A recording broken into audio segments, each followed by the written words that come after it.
del artista tlacotalpeño o tlacotalpense, don Salvador Ferrando, nacido en 1835 y muerto en 1908 en la ciudad de Veracruz, presentamos hoy, dentro de la serie Interiores y de la colección del Museo de Arte del Estado de Veracruz en la ciudad de Orizaba, en atención a la promoción que se está haciendo de quedarse en casa y dentro del concepto de interiores, nos asomamos a conocer en la Galería de Retratos de don Salvador Ferrando el retrato de doña María de Jesús Lagos Enríquez.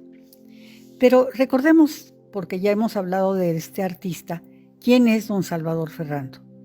Bueno, es un artista, como decimos, nacido en Tlacotalpan, pero con una formidable inclinación hacia el arte. Sus conciudadanos propiciaron que el artista fuese primero a la Ciudad de México y luego a estudiar Europa. Más tarde, el propio gobierno de México, del país, mandó recursos para que don Salvador Ferrando siguiese estudiando no solamente en la ciudad de Roma, como había sido el apoyo económico que le habrían brindado sus paisanos para estudiar en 1848, sino que también la Academia de San Carlos de México le concedió una pensión, de tal suerte que él, con su propio esfuerzo, funda una academia en Roma de arte. Figúrese qué alcance tan importante logró, y con su arte y la venta de sus obras pudo sostenerse durante 22 años en Europa. En Europa contrajo matrimonio y procreó 3 hijos. Esto sucede que su formación fue brillante y su reconocimiento pues internacional.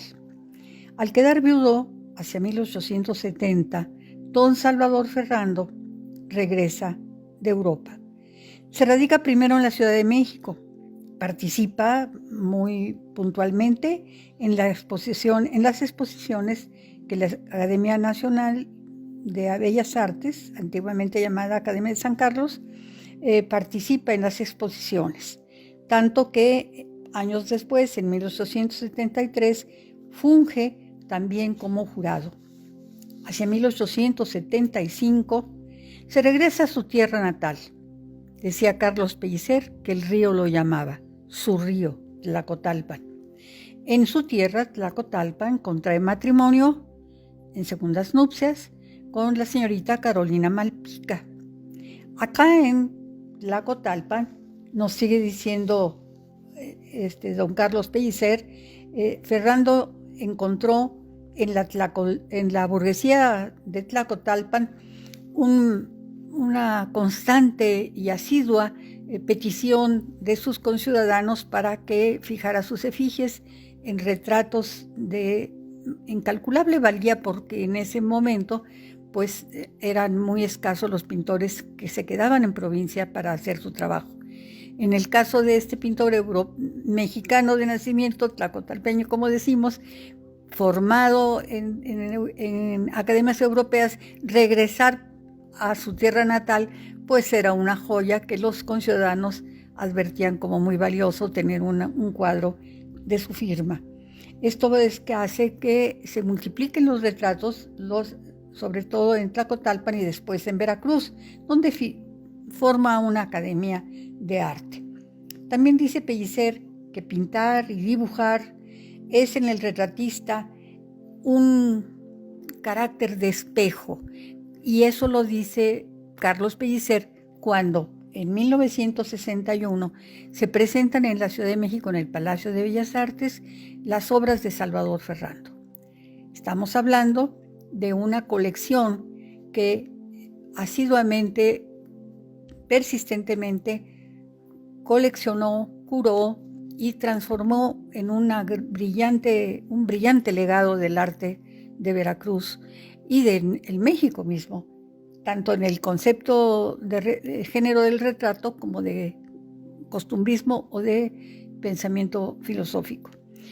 Algunas de estas obras de Salvador Ferrando se aprecian en el Museo de Arte del Estado de Veracruz en Orizaba, pero regresemos al momento en el cual el arquitecto Humberto Aguirre Tinoco, hacia 1954, por así decirlo, descubre ese legado que había hecho Ferrando, tanto con las obras que había traído de Europa, como las que había pintado en las iglesias y en los hogares de la alta burguesía de Tlacotalpan.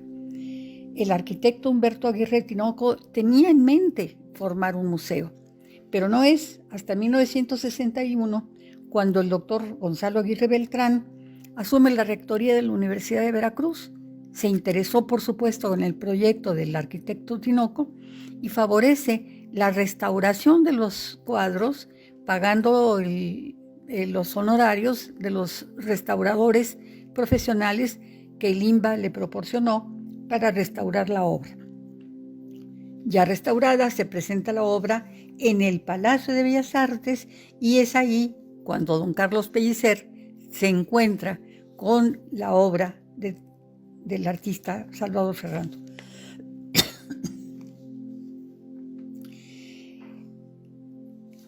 Años después, en 1965, al celebrarse el centenario de la fundación, digamos, de Tlacotalpan, otra conciudadana, digamos, tanto de Ferrando como del arquitecto Tinoco, dona la casa que hoy ocupa lo que es el Museo Salvador Ferrando.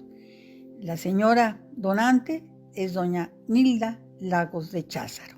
Y el Museo Salvador Ferrando conserva para todos los visitantes y los estudiosos del arte y del retrato en particular, no solamente obras pictóricas, sino muebles y documentos.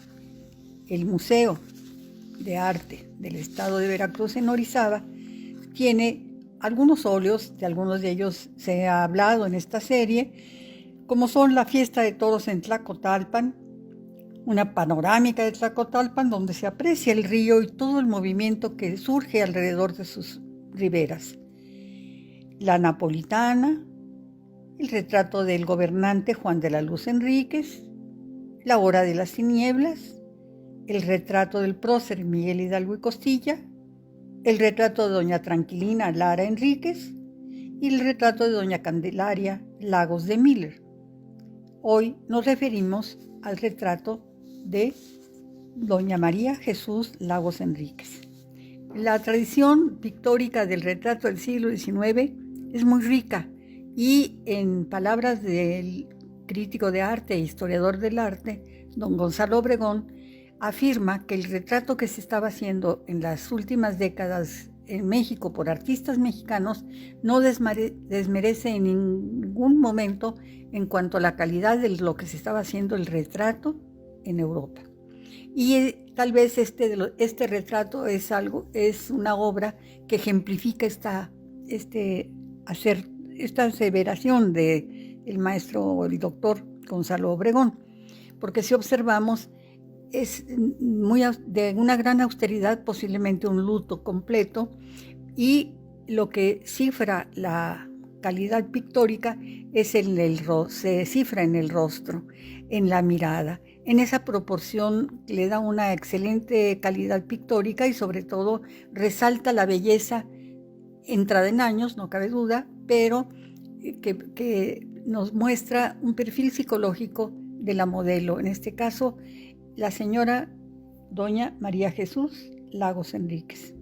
Y vemos en ella esta profundidad de mirada que nos habla de una vida no libre de azar, de sucesos azarosos, pero con una belleza y una dignidad incomparables. Entonces, tenemos que con un fondo neutro, muy oscuro, destaca, a pesar de esa oscuridad del fondo, todo el atavío, digamos, que marca este luto que va desde una mantilla que pende de su cabeza, en la parte de atrás se observa, y el vestido hasta el cuello alto en negro absoluto. Razones bicromáticas que permiten resaltar la calidad de la transparencia y carnación del tratamiento del rostro. Podemos advertir que este retrato puede compararse con otros de excelente calidad en los pinceles de otros artistas europeos. Puede decirse que la fisonomía del rostro es filial al deseo de la familia que haya encargado el retrato de perpetuar la efigie para perpetuar la memoria de la retratada en este caso. Este atavío, pues sin ser majestuoso, nos habla de una elegancia y de una dignidad contenida. Cabe aclarar que don Salvador Ferrando fue maestro de otros artistas importantes de su tiempo, entre ellos otro colega y conciudadano de él, don Alberto Fuster, de quien hablaremos en otra ocasión.